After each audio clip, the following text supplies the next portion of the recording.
오늘은 야고보서 강의 네 번째 시간입니다.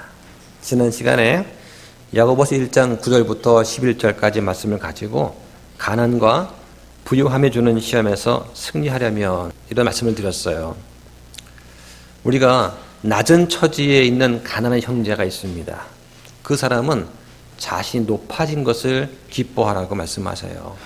낮은 처지라면, 즉 가난하다면 물질적으로나 육체적으로 우리가 병들고 어려운 상황이 있다면 우리는 높아진 것을 기뻐하라고 말씀하십니다. 높아졌다는 게 무엇입니까? 그리스도를 믿고 나서 우리가 다시 태어난 것을 말합니다. 그리스도 안에서 새로운 창조물이 되었습니다. 그 새로운 창조물이 되었다는 것은 예수 그리스도를 통해서 우리가 아버지 하나님의 자녀가 되었다는 거예요. 그럼 우리의 신분에 변화가 옵니다. 멸망의 자식에서 우리는 하나님 아버지의 자녀가 됩니다. 우리 신분이 높아집니다. 그래서 그리스도와 공동 상속자가 되는 거예요. 이것을 기뻐하라고 말씀합니다.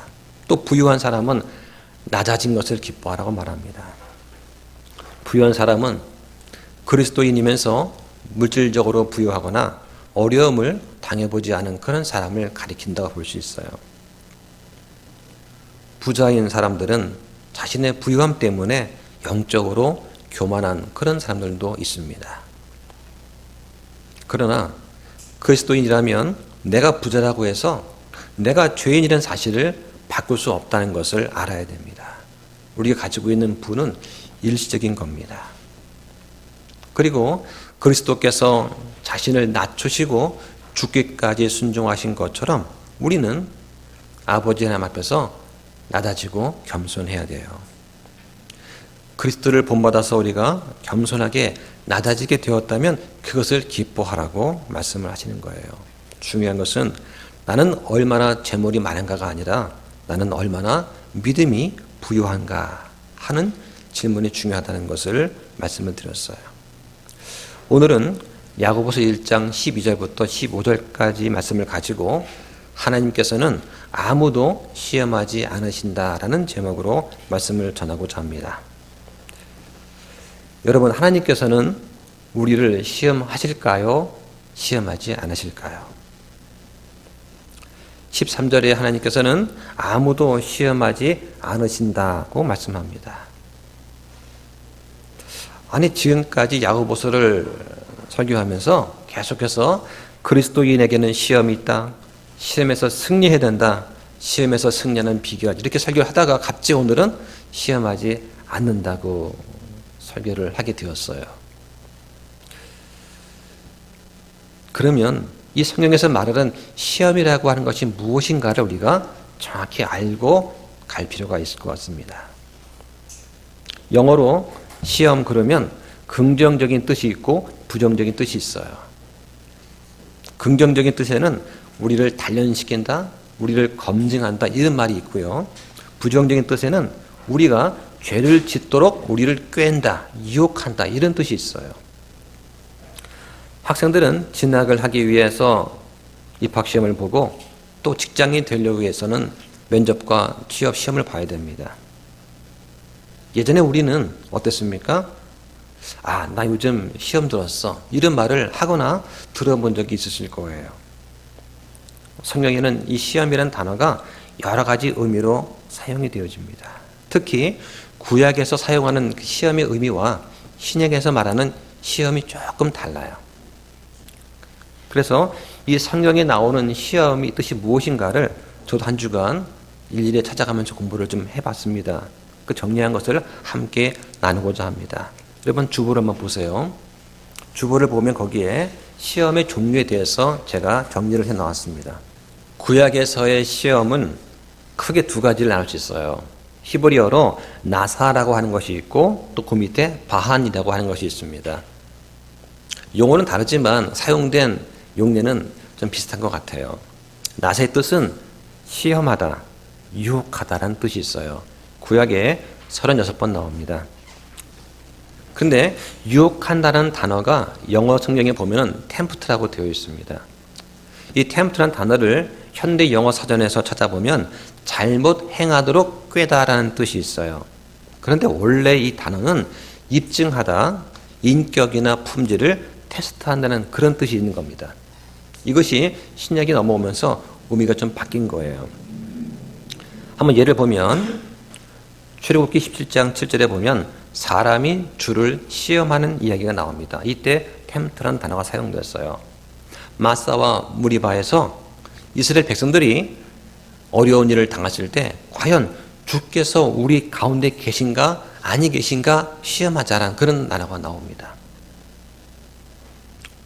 또한 사무엘상 17장 39절에 보면 사람이 물건을 시험합니다. 이럴 때는 영어 단어가 프로브라고 나와 있어요. 다윗이 골리앗과 싸울 때 사울이 다윗한테 갑옷을 입혀줍니다. 한번 입어보라고. 근데 다윗이 입어보죠. 한번 입어봅니다. 나한테 맞나 안 맞나. 이걸 시험한다라고 나와요. 세 번째는 열왕기상 10장 1절에 사람이 사람을 시험하는 그런 얘기가 나옵니다. 그래서 세바 여왕이 솔로몬의 지혜를 한번 시험해 봅니다. 다니엘서 1장 12절에는 느부갓네살 때 내시들의 통치자가 다니엘과 그 친구들을 시험하는 장면이 나오죠. 또 신명기 7장 19절, 29장 3절에 보면은 하나님께서 인간을 시험하고 시련을 주십니다. 그래서 그 본문에 보면 내 눈이 본 큰 시험들과 표적들과 이적들과 강한 손과 뻗은 팔을 기억하라. 그 말씀을 하시는 거죠. 또 사사기 2장 22절에 보면은 가나안 족속을 이용해서 하나님께서 이스라엘이 자기의 조상들처럼 주의 길을 지키고 걷는지 시험하세요. 이것 이외에도 창세기 22장에 보면은 하나님께서 아브라함을 시험하시고 역대하 32장에 보면 하나님께서 히스기야 왕을 또 시험하십니다. 자, 그 다음에 또 바한이라고 하는 단어가 나오는데요. 이 단어는 구약에 29번 나오는 단어입니다. 예레미야 17장 10절에 보면 하나님께서 사람의 속 중심을 시험하신다 할 때 이 단어를 썼습니다. 이때 영어 단어가 트라이라고 나와 있어요. 시편 66편 10절에 보면 주께서 사람을 시험하신다 하면서 은을 재련하듯 사람을 단련하신다 라고 나옵니다.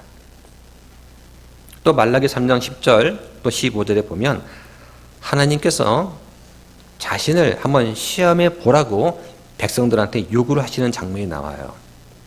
백성들이 무관심하고 완악해졌기 때문에 11절을 안 내게 되었습니다. 그 결과 레위 지파 사람들이 곤핍해져 가지고 뿔뿔 흩어졌죠. 성전이 관리가 안 되었어요. 이거를 하나님께서 진노하시면서 말씀을 하시는 거죠. 이런 걸 보면은 구약성에 나타난 시험에 갖고 있는 그 근본 의미가 사람을 잘못되게 하려고 유혹해서 죄를 짓게 하려는 그러한 뜻으로 사용된 것은 찾아보기 어렵습니다. 자, 그러면 신약에서 볼까요? 신약에서 이 시험은 그리스어로 페이라조라고 합니다. 뜻은 시험하다, 유혹하다는 뜻인데요. 신약에는 41번 나옵니다. 그리고 동사형, 명사형 합해서 파사형까지 하면 67회 정도가 나오는 단어예요. 마태복음 19장 3절에 보면 사람이 예수님을 율법 논쟁으로 시험하는 경우가 나옵니다. 바리새인이 예수님과 논쟁을 하는 거죠. 그 목적은 예수님의 흠을 잡기 위한 것입니다. 여기에는 검증한다든가 달리는 의미가 아니에요.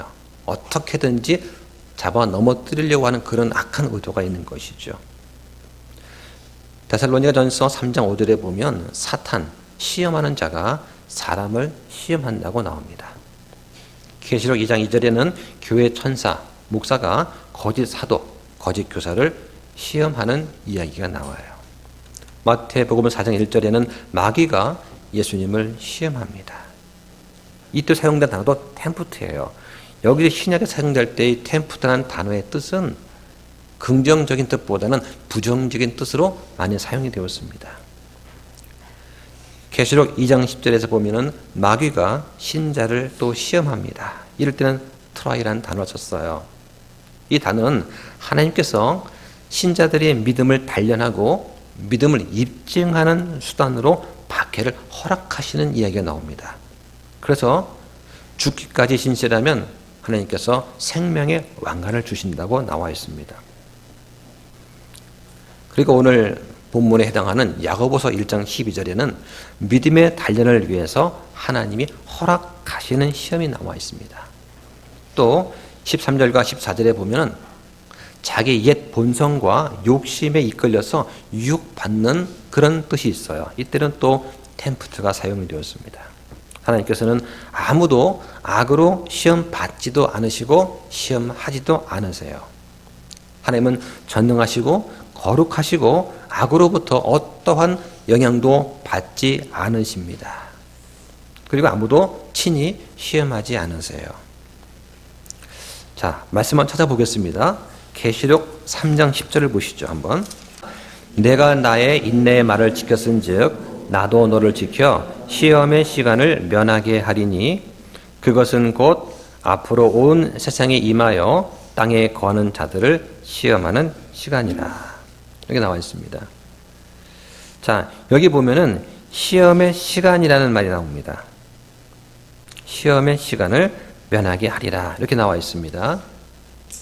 이 시험이 무슨 뜻일까요? 여기 시험은 대환란을 의미하는 거예요. 우리는 시험, 즉 대환란을 겪지 않습니다. 이것이 환란 휴고의 소망을 말하는 거예요. 여기 영어 성경에 보면은 keep이라는 단어가 나와요. 그래서 keep from 하게 되면은 뜻이 반대가 되는 거예요. keep 하면 지키는 뜻입니다. 근데 keep from 하게 되면은 그것은 지켜주는 것이 아니라 그것을 면하게 해준다. 즉 시험 자체를 겪지 않게 해준다는 뜻이 돼요. 그러니까 우리는 7년 환란을 통과하는 것이 아닙니다. 네, 그 부분을 잘 기억해 보면 좋겠습니다. 그래서 그 야고보서의 본문에 나온 거 보면은 하나님께서는 사람이 죄를 짓도록 악으로 시험, 템프트 하지 않으세요. 하나님은 은혜를 주시기 위해서 우리를 단련시키고 그 다음에 입증하십니다. 그래서 구약과 달리 신약에서는 시험이라는 단어가 이 템프트라는 단어가 주로 많이 사용되었는데 이 신약에서 사용된 템프트 뜻이 뭐냐? 하나님의 뜻을 시험하다. 하나님을 겁내지 않는 그런 짓을 하다. 하나님을 겁내지 않는 모험을 하다. 하나님께 벌 받을 짓을 한다. 무엇을 하고 싶은 기분이 나게 한다. 이런 뜻으로 사용이 되어졌어요. 그래서 우리가 생각하는 유혹 또는 꾀다 라는 단어로 이 신약 성경에는 다른 단어가 사용이 되어졌습니다. 그래서 영어 성경에는 뭐 seduce라든가 entice 같은 단어가 사용이 되어졌어요. 그러니까 신약 성경에서 시험한다 그러면 그러한 뜻으로 사용됐다는 것을 잘 기억해 보시면 좋겠어요. 자, 전체적인 걸 봤습니다. 그러면 본문을 한 구절씩 보면서 설명을 드리겠습니다. 자, 야고보서 1장 12절을 한번 다시 보겠습니다. 자, 12절 보겠습니다. 같이 읽어볼까요? 시작. 시험을 견디는 사람은 복이 있나니 그가 단련을 받은 뒤에 주께서 자신을 사랑하는 자들에게 약속하신 생명의 왕관을 받을 것이기 때문이라. 자, 시험을 견디는 자는 복이 있나니. 자, 이런 말투가 구약의 시편과 잠언에서 많이 나옵니다. 그리고 예수님께서 상상수훈에서 축복을 말씀하실 때 자주 사용하셨던 그런 표현입니다. 여기서의 시험은 하나님께서 허락하시는 거예요. 그 시험은 우리 믿는 사람들이 믿음의 단련을 받는 것이다 라고 말하고 있습니다. 그러나 우리한테 믿음이 없다면 이것이야말로 우리한테 시험이 되는 것입니다. 믿음이 있는 자가 시험을 견디고 단련을 받으면 복이 있다고 말씀합니다. 그 이유는 주께서 자신을 사랑하는 자들에게 약속하신 생명의 왕관을 받을 것이라고 말씀을 하는 것이죠. 이 표현은 정말 우리 가운데서 중요한 교훈을 주고 있다고 생각을 합니다. 어떤 종류의 시험이든지 특별히 혹독한 재난이나 비극의 경우는요, 우리를 비관하게 만들고 절망에 빠지게 하기 쉽습니다. 그래서 믿음의 선배들 중에는 질병 때문에 사역을 중단하고 어려움에 처한 사람도 있는 것을 보게 됩니다. 제가 아는 어떤 분은 함께 몇 년 동안 직장 생활을 했던 분이 계셨어요. 어느 날 연락이 돼서 만나게 되었습니다. 그 선생님이 목회자가 되었습니다. 교회를 개척하셨더라고요. 그래서 그 교회에 초대받아서 저는 간 적이 있었어요. 그때 그분 얼굴에는 기쁨과 열정이 충만했습니다. 온 가족이 함께 사역에 동참하는 그 모습에 정말 감사 기도가 절로 나왔었어요. 그런데 그만 어떻게 하다 보니까 교회 사기를 당했습니다. 교회를 뺏기게 되었어요. 어떻게 그런 일이 있을 수 있나, 정말 큰 충격이 아닐 수 없었습니다. 그 충격 때문에 아주 건강하던 그 사모님이 암에 걸려서 그만 세상을 떠나게 되었습니다. 교회를 개척하고 나서 그 암에 걸려 돌아가시기까지 불과 한 1, 2년밖에 안 걸렸어요. 정말이지 원치 않던 그런 결과였습니다. 아무도 그런 일이 일어날 거라고는 예상하지 않았어요. 그 목사님은 자신의 소명에 대해서 정말 깊이 생각하고 기도할 수밖에 없지 않았겠습니까? 이제 막 교회를 시작해서 그 부르심의 사명을 가지고 사역을 시작했는데 금방 쓰러지게 되었던 겁니다. 도대체 하나님의 뜻이 어디 있을까 하면서 고민했습니다. 저도 무척 안타까웠어요. 지금 그분은 선교사 활동을 하시다가 어느 교회 부목사로 계신다고 들었습니다. 무슨 말이 위로가 될까요?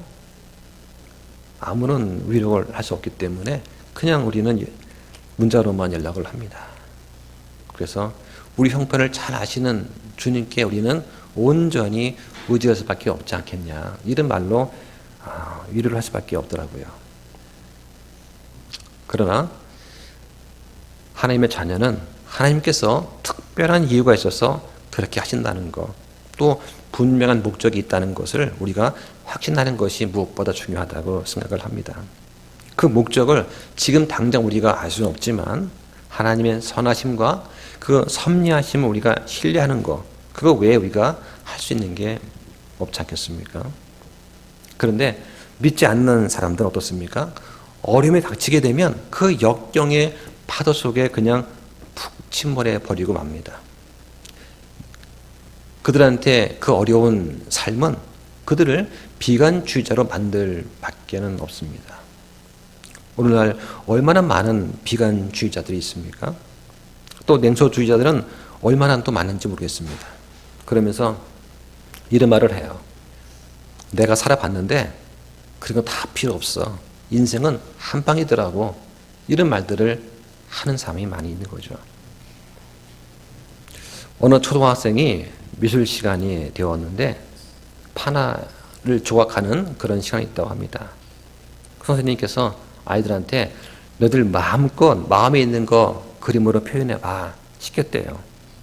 그 접시만한 그 파나 조각에다가 아이들이 각자 자기 마음에 있는 것을 조각을 했다는 것이죠.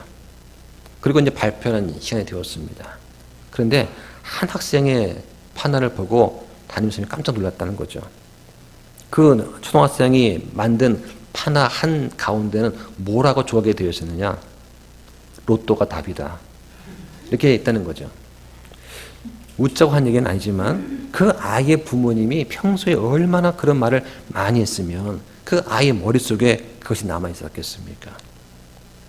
요즘에 참 삶이 힘이 듭니다. 아이맥들 때보다 힘들다고 그래요. 어떤 사람은 많은 것을 가졌지만 괴로움으로 가득 찬 그런 사람들이 우리 주변에 있는 것을 보게 됩니다. 하지만 우리 믿음의 자녀들은 이것이 끝이 아니다라고 하는 것을 깨닫는 것이 참 중요하다고 생각합니다. 야고보는 또 12절에서 이렇게 말합니다. 주께서 자신을 사랑하는 자들에게 약속하신 생명의 왕관을 받을 것이기 때문이다. 받을 것이니까 그 고난을 참고 이겨내라, 견뎌내라, 이런 뜻입니다.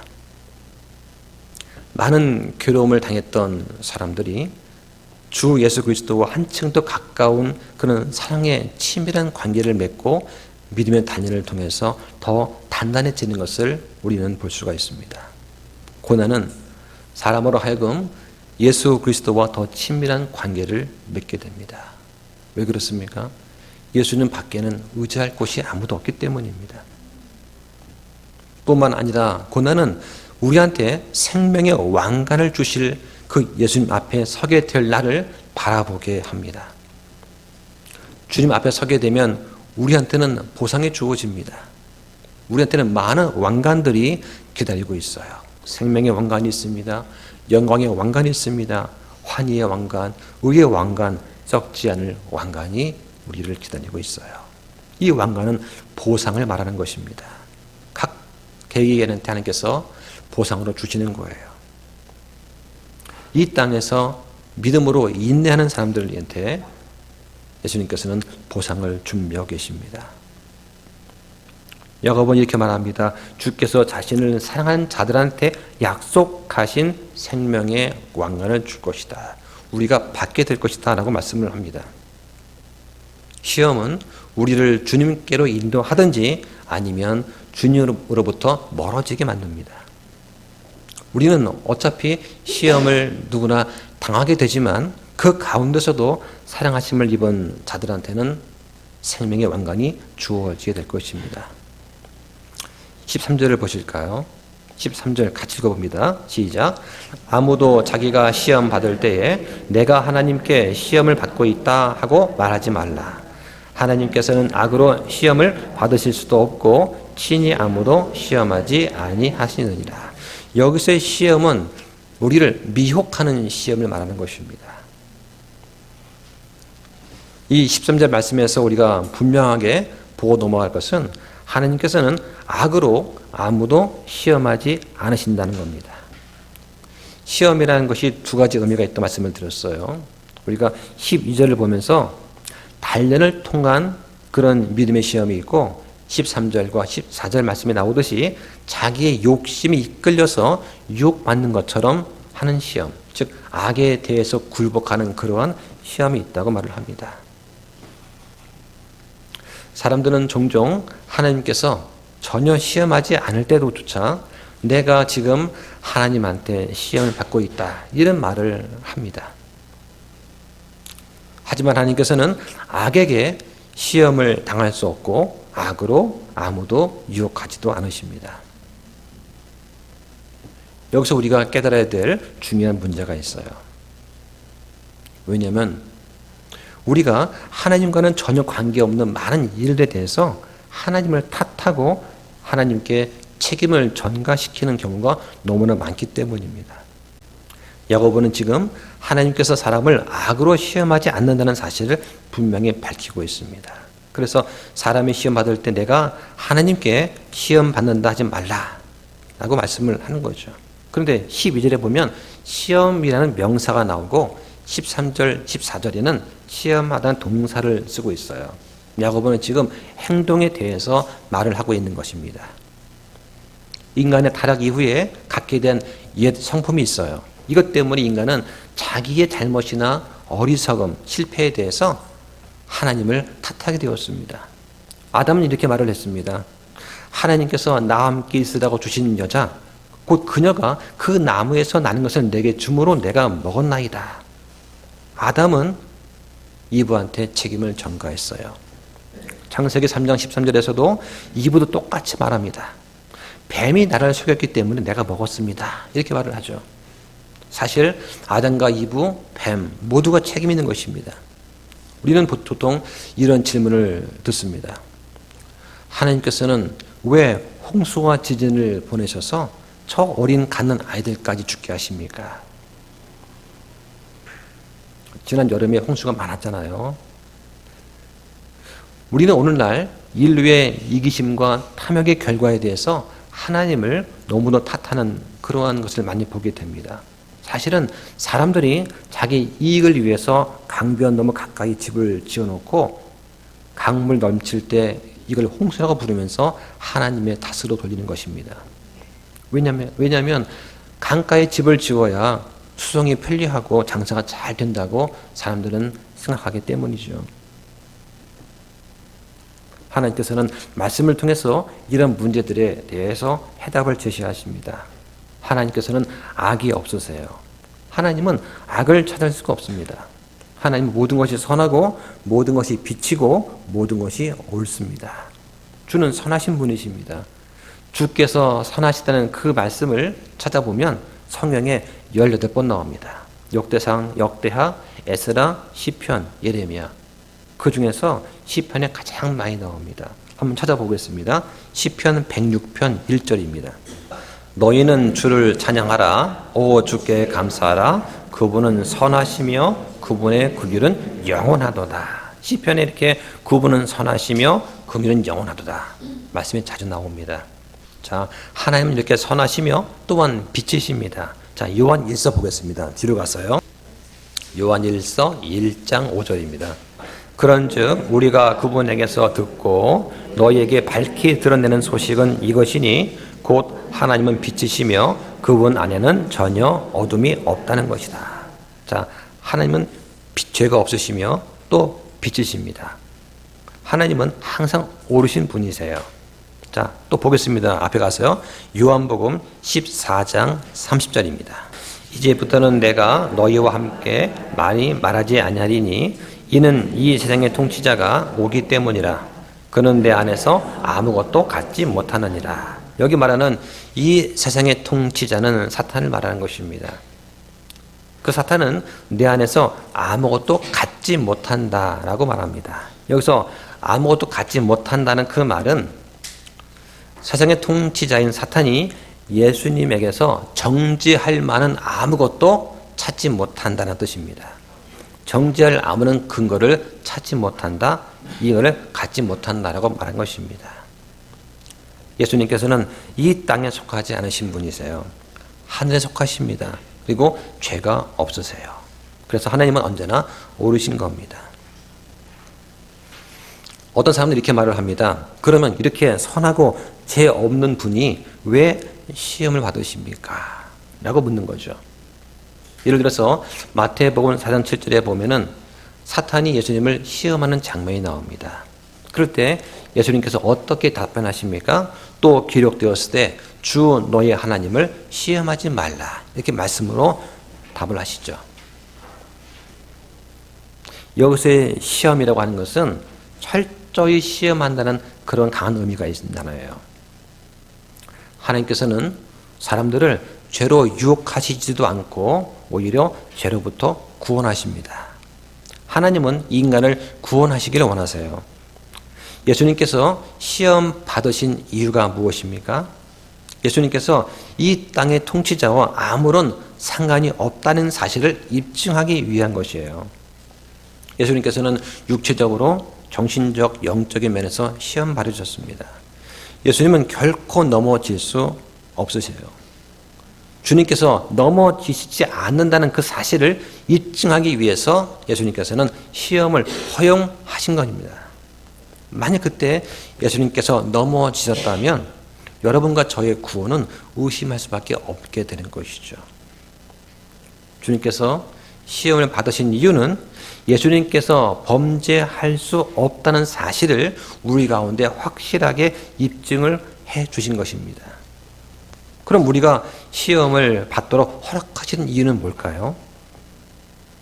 우리가 결코 범죄할 수 없는 예수님을 우리 가운데 모시고 있다는 그 사실을 우리가 확증하기 위해서 우리한테 시험을 허락하시는 거예요.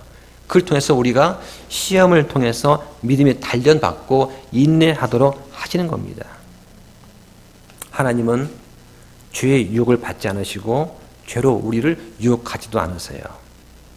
우리가 시험을 당하도록 허용하시는 그 이유는 우리가 예수 그리스도의 믿음을 통해서 오직 예수님만을 의지하면서 예수님을 의지할 때 이겨낼 수 있다는 것을 우리한테 보여주시기 위한 것이라고 저는 생각합니다.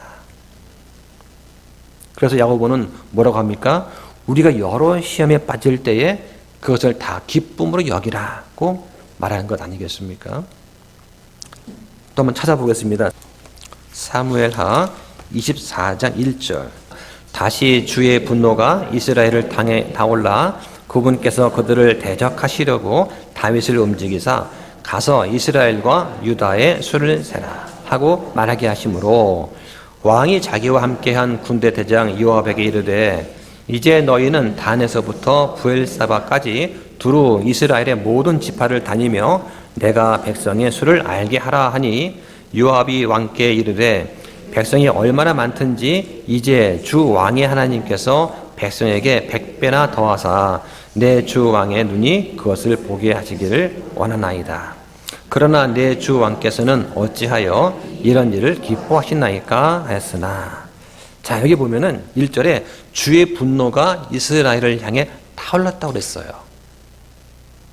그래서 이스라엘을 대적하시려고 다윗을 움직였다고 나옵니다. 그러면서 2절에 단하고 브엘세바가 나오죠. 이스라엘의 북쪽 끝이 단이고 남쪽 아래 끝이 브엘세바입니다. 즉 이스라엘 전체를 말하죠. 두루두루 다니면서 백성의 수를 알게 하라 했습니다. 즉 인구 조사한 거예요. 성경에 하나님께서 다윗을 기뻐하지 않은 두 사건이 있습니다. 밧세바 사건하고 이 인구 조사한 사건을 말하는 거예요. 이 요압이라고 하는 그 장군은 그냥 쉽게 말하면 나쁜 사람이에요. 악한 인물입니다. 그런데 이 악한 인물인 요압이 봤을 때 다윗 왕이 하는 그 행사가 어떻습니까? 내 주 왕께서는 어찌하여 이런 일을 기뻐하시나이까. 즉 악한 요압이 봤을 때도 다윗이 한 일은 옳지 않았던 것이죠. 이것은 죄악된 일이었습니다. 하나님께서 이스라엘을 세우시고 도와주신 것을 가지고서 다윗은 어떻게 했습니까? 내가 어떻게 했길래 인구가 이만큼 늘었는가? 어떻게 이스라엘의 군사가 이만큼 많아졌는가? 하고 자기를 드러내게끔 했다는 거죠. 과연 하나님께서는 악으로 다윗을 시험하신 것인가요? 성경을 이해하려면 한쪽만 보면 안 됩니다. 한 단어만 보면 오해할 부분이 많아요. 성경 전체를 볼 수 있어야 됩니다. 사무엘 하에 보면 인간의 관점에서 인간의 견해가 나와요. 마치 하나님께서 이스라엘한테 진노를 하셔가지고 다윗으로 하여금 이렇게 악을 행하도록 시킨 것이라고 오해를 할 수가 있어요. 자, 이 말씀을 다른 곳에서는 다르게 설명해 줍니다. 자, 역대상 보시죠. 역대상 21장 1절입니다. 사탄이 이스라엘을 대적하여 일어나 다윗을 선동하여 이스라엘의 수를 세게 한다 했습니다. 여기 보면은 사탄이 일어나서 이스라엘을 대적하고 다윗을 선동해서 이스라엘의 수를 세게 하니라고 나와 있습니다. 그러니까 누가 다윗으로 하여금 범죄하게 했습니까? 하나님이십니까? 아니죠. 사탄입니다. 하나님께서는 단지 사탄이 다윗을 충동하도록 허용하신 것뿐입니다. 왜냐하면 하나님께서는 이스라엘이 지은 그 죄에 대해서 진노하셨기 때문입니다. 결코 하나님께서는 사람을 악으로 시험하지 않으세요. 악을 행하려는 그런 우리의 성향은 누구 책임입니까? 바로 우리들 자신의 책임입니다. 무엇이 우리로 하여금 죄를 범하도록 했습니까? 마귀 사탄이라는 사실을 우리는 기억을 해야 돼요. 그래서 우리는 이제 14절을 통해서 시험이라고 하는 게 이렇게 생기는구나 하는 것을 보게 됩니다. 다 돌아가서 야고보서 1장 14절을 보겠습니다. 오직 모든 사람은 자기 자신의 욕심이 이끌려 유혹을 받을 때에 시험을 받나니 라고 했습니다. 여러분, 시험이 어떻게 옵니까?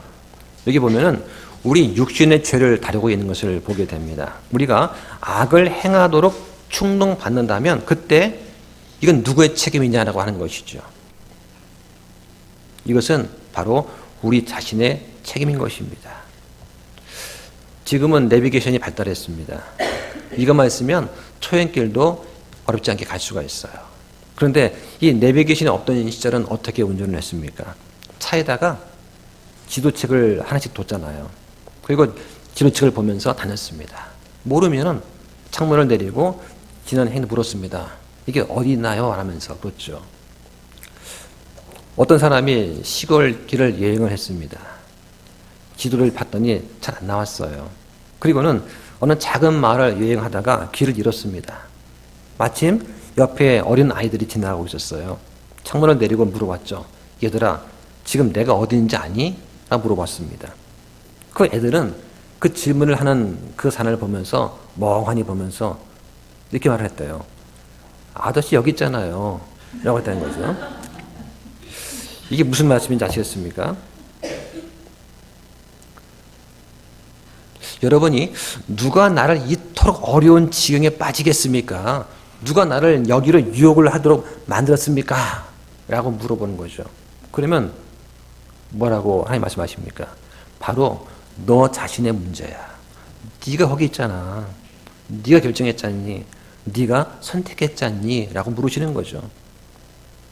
우리 각 사람은 손가락의 지문이 다 다르다고 합니다. 그만큼 우리의 도덕적인 성품도 다 다른 것이죠. 사람마다 유혹받는 특성이 다르다는 얘기입니다. 어떤 사람은 술을 마시고 싶은 유혹이 약하다고 하고 어떤 사람은 자신을 과시하고 싶은 유혹이 약하다고 합니다. 내가 배운 거, 내 재산, 내 직장 경력, 내 인맥을 자랑하고 싶어서 입이 근질근질한 사람도 있어요. 어떤 분은 교회를 떠나면서 이런 말을 합니다. 내가 이 교회에 계속 있었으면 헌금을 한 달에 100만 원씩 했을 텐데 나를 놓쳐서 어떡하나? 응? 안 된대 하면서 비아냥거리면서 떠나갑니다. 또 어떤 사람은 성적인 문제에 대해서 유혹받는 사람도 있어요. 모든 사람은 자기 자신의 욕심이 이끌려서 유혹받습니다. 이거를 시험이라고 하는 거죠. 이런 시험이, 이런 유혹이 각각 모든 개인한테 있어요. 외적인 영향력 때문이 아니라 우리가 범죄하는 것은 우리 자신의 욕심 때문입니다. 우리 안에 있는 옛 본성 때문이라고 하는 것이죠. 어떤 사람이 술집 근처에서 어슬렁거렸습니다. 이걸 본 친구가 물어봤어요. 자네 여기서 뭐 하나? 그랬대요. 그 친구는 뭐라냐면 나는 지금 술 마시고 싶은 유혹과 싸우고 있는 중이네 라고 하는 거죠. 그 친구는 잘못된 장소에서 유혹과 싸우고 있는 것입니다. 그런데 이렇게 우리도 잘못된 장소에서 유혹과 싸우고 있지는 않습니까? 다이어트를 해야 된다고 하면서 냉장고 앞에서 서성거리면 되겠습니까? 그거 안 되잖아요.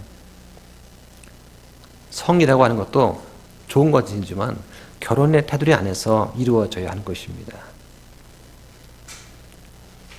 우리 사회의 이런 도덕적인 문란의 중요한 문제의 원인들은 뭐냐면 우리가 그 죄악된 곳에서 유혹받는 장소에 오래 머물면서 내가 이 유혹받는 것을 어떻게 하면 벗어날 수 있을까라고 고민한다는 것이죠.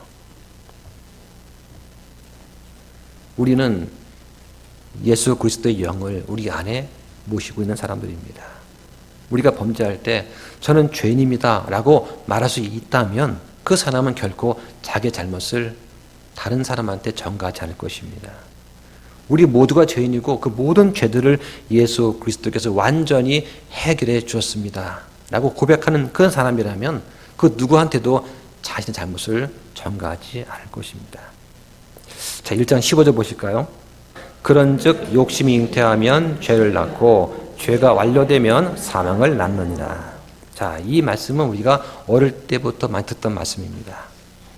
여기 보면 욕심이 잉태하면 이라고 말을 했습니다. 잉태하려면 어떻게 해야 됩니까? 잉태는요, 두 가지가 만나서 결합이 되어야 됩니다.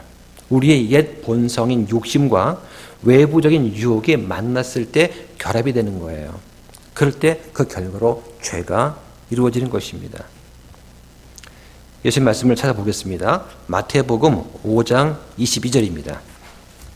나는 너희에게 이르노니 누구든지 까닭 없이 자기 형제한테 화를 내는 자는 심판의 위험에 처하게 되고 누구든지 자기 형제에게 라가야 하고 말하는 자는 공회의 위험에 처하게 되며 누구든지 너 어리석은 자야 하고 말하는 자는 지옥불의 위험에 처하게 되리라.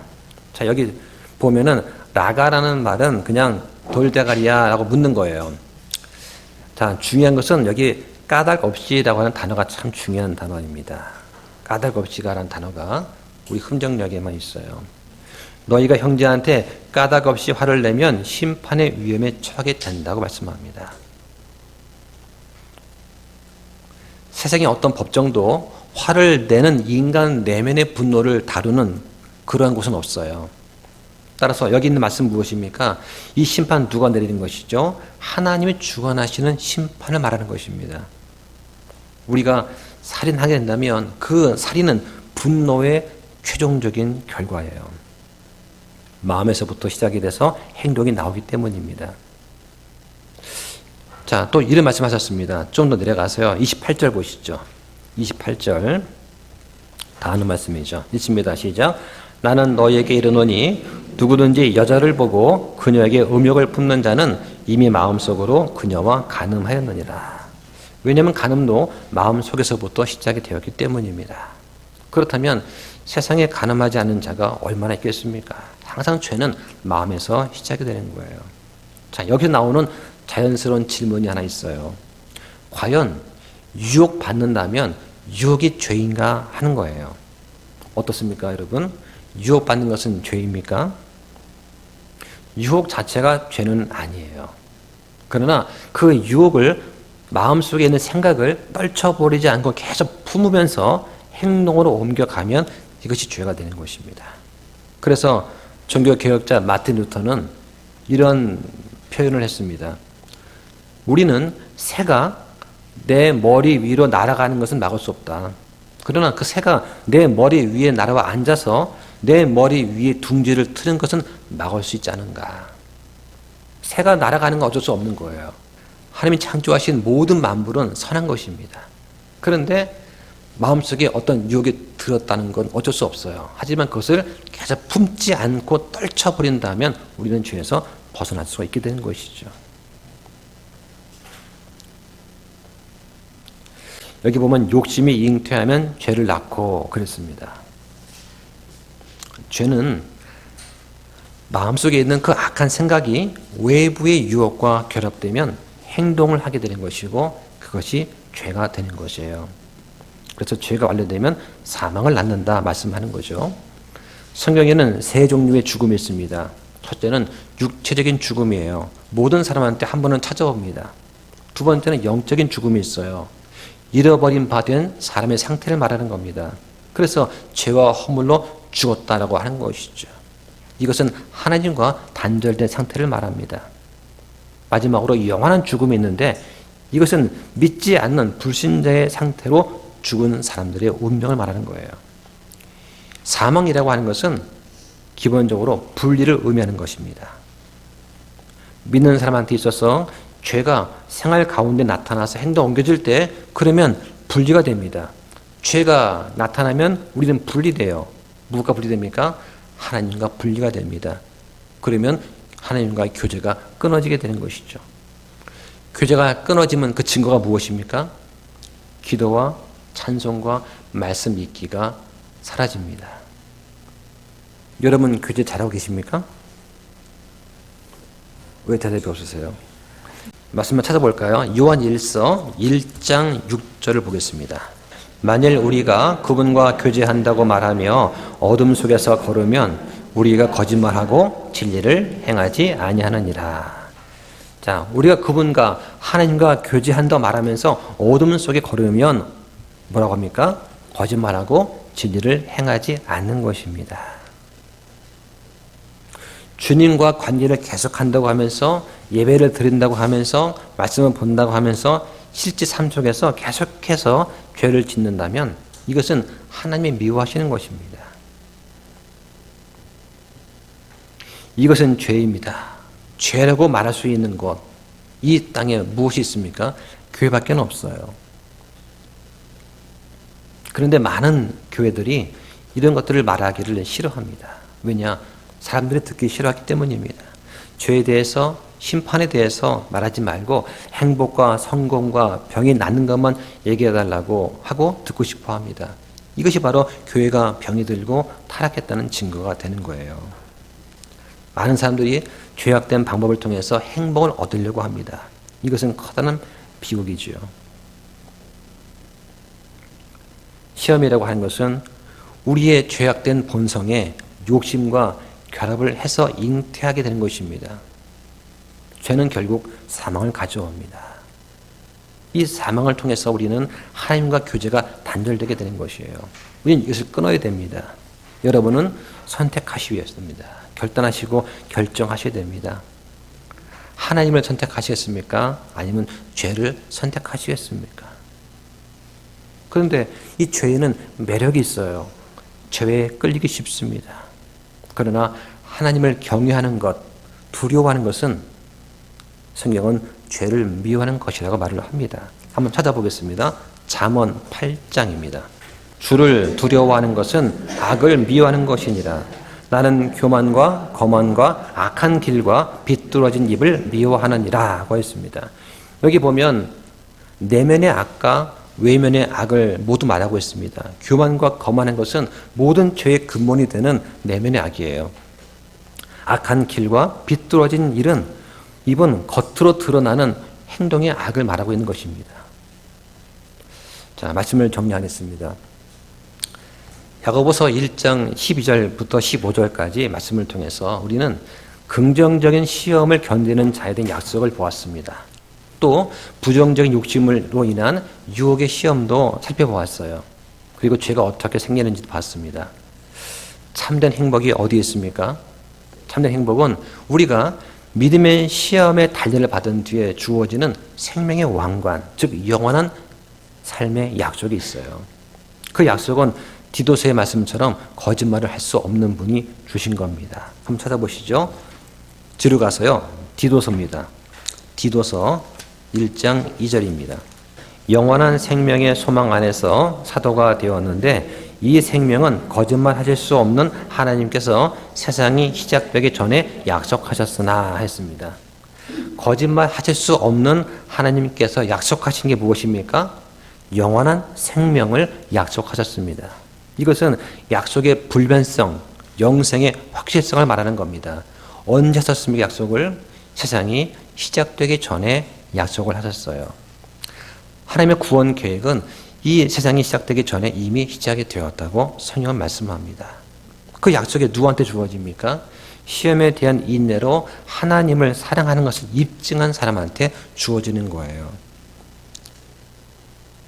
그런데 주의할 것이 있습니다. 나의 육신의 욕심 때문에 유혹을 받을 때 시험을 받는데 그 유혹을 하나님 탓으로 돌리면 안 되는 것입니다. 하나님은 거룩하신 분이세요. 하나님은 유혹을 받지 않으시고 사람을 유혹하지도 않으십니다. 그러면 죄가 어떻게 생깁니까? 자, 죄가 성립되려면 3단계가 필요합니다. 첫 단계는 유혹이에요. 유혹은 두 가지가 있습니다. 뭔가에 대한 강한 욕망이 있고 그 욕망을 충족시키려는 기회가 있어요. 그래서 공식으로 말하면 유혹은 욕망 플러스 기회입니다. 예를 들어서 어린 아이가 과자를 훔치려고 하면 먼저 과자를 먹고 싶은 욕망이 있어요. 그리고 남들이 보지 않는 훔치기 좋은 기회를 틈타게 됩니다. 여기서 유혹받는 것 자체는 죄가 아니라고 말씀을 드렸습니다. 그래서 성경 보면 이런 말씀이 있습니다. 히브리서 4장 15절에 보면 이게 있어요. 우리에게 계신 대제사장은 우리의 연약함의 감정을 느낄 수 없는 분이 아니요 모든 점에서 우리와 똑같이 시험을 받으셨으나 죄는 없으신 분이시니라. 유혹받는다고 해서 모두가 죄를 짓는 게 아니에요. 예수님은 우리와 똑같이 유혹을 받았습니다. 시험 받았습니다. 그런데 죄가 없으세요. 예수님께서 죄가 있으시면 사람을 구원하기 위한 완벽한 희생물이 될 수가 없지 않습니까? 두 번째로 죄가 성립되려면 행동이 필요해요. 공식으로 말하면 죄는 욕망 플러스 기회 플러스 행동이에요. 죄가 되려면 행동이라는 것이 추가가 되어야 됩니다. 뉴스를 보면 이런 게 나와요. 무인 점포에 무단으로 10대뿐만 아니라 어른들 들어가서 무작위로 물건을 훔치고 나옵니다. 그리고는 거짓으로 결제를 하는 척하고는 그냥 갖고 나와요. 그걸 잡힌다는 건 모를까요? 카메라 다 찍혀 있는데 어떻게 그럴 수 있는지 모르겠어요. 죄가 되려면 세 번째 단계가 있어요. 바로 용서받지 못한 죄의 결과, 바로 사망이 있어야 됩니다. 사망은 하나님과 분리되는 거예요. 사망은 죄의 대가입니다. 로마서 6장 23절에 죄의 삭은 사망이라고 나와 있습니다. 궁극적으로 그러한 사망은 영원한 형벌을 수반하는 거예요. 한번 찾아보겠습니다. 계시록 21장 8절 보시죠. 그러나 두려워하는 자들과 믿지 않는 자들과 가증한 자들과 살인자들과 음행을 일삼는 자들과 마법사들과 우상 숭배자들과 모든 거짓말 장애들은 불과 유황으로 타는 호수에서 자기 몫을 받으리니 이것이 둘째 사망이니라 하시니라. 믿는 사람들은 2번 태어나고 1번 죽습니다. 믿지 않는 사람들은요, 1번 태어나고 2번 죽어요. 엄마 뱃속에서 1번 태어나고, 그리고 육체적으로 죽은 다음에 나중에 육체가 부활해서 둘째 사망에 처하게 됩니다. 여기에 두려워하는 자들이 나옵니다. 여기서 말하는 두려워하는 자들은 환난기 때 하나님을 피난처로 삼지 않은 그런 사람들을 말하는 그런 구절이에요. 자, 다시 한번 공식을 말하면 죄가 무엇입니까? 욕망 플러스 기회 플러스 행동, 그 다음에 용서받지 못하는 형벌이에요. 이것이 죄입니다. 이게 죄의 시작과 끝이에요. 그러면 죄를 극복하는 방법이 있습니까? 가장 근본적인 방법은 욕망을 바꾸는 거예요. 욕망이 무엇입니까? 죄가 시작되는 곳입니다. 그럼 어떻게 우리 욕망을 바꿀 수 있을까요? 말씀을 가까이 하시기 바랍니다. 말씀은 사람들이 죄를 극복하는 데 도움이 되는 거예요. 한번 찾아보겠습니다.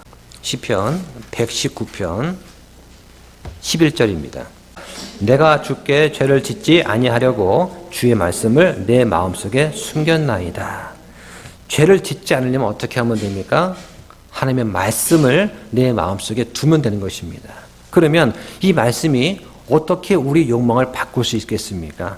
말씀을 통해서 우리가 하나님의 사랑과 긍휼하심을 받으면 되는 거예요. 자, 좀 앞으로 가볼까요? 시편 116편입니다.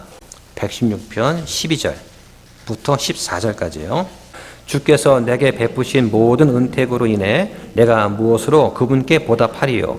내가 구원의 잔을 들고 주의 이름을 부르며 그분의 온 백성의 눈앞에서 이제 내 소원들을 주께 이행하리로다.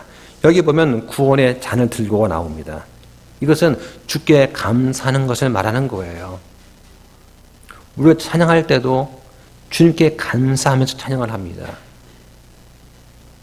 말씀을 볼 때도 주님께 감사하면서 말씀을 보게 되는 것이죠. 내 소원들을 주께 이행하리로다.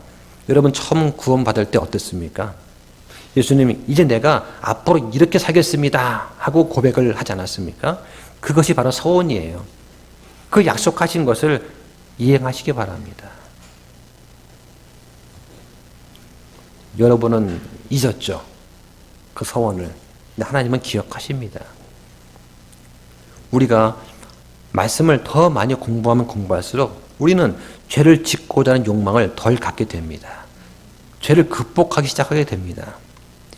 하나님께서는 이 말씀을 통해서 우리 마음과 생각을 새롭게 함으로 우리 욕심을 통제하도록 도와주세요.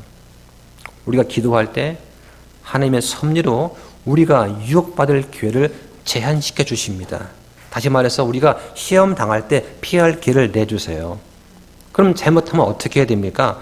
잘못을 슬퍼하면서 돌이켜서 아버지 하나님께 자백해야 됩니다. 그러면 아들 하나님께서 아들 하나님의 피로써 우리의 모든 죄들을 용서해 주시는 거예요. 우리는 이렇게 말할 수 있습니다. 하나님께서는 아무도 악으로 시험하지 않으십니다. 기도 마치겠습니다.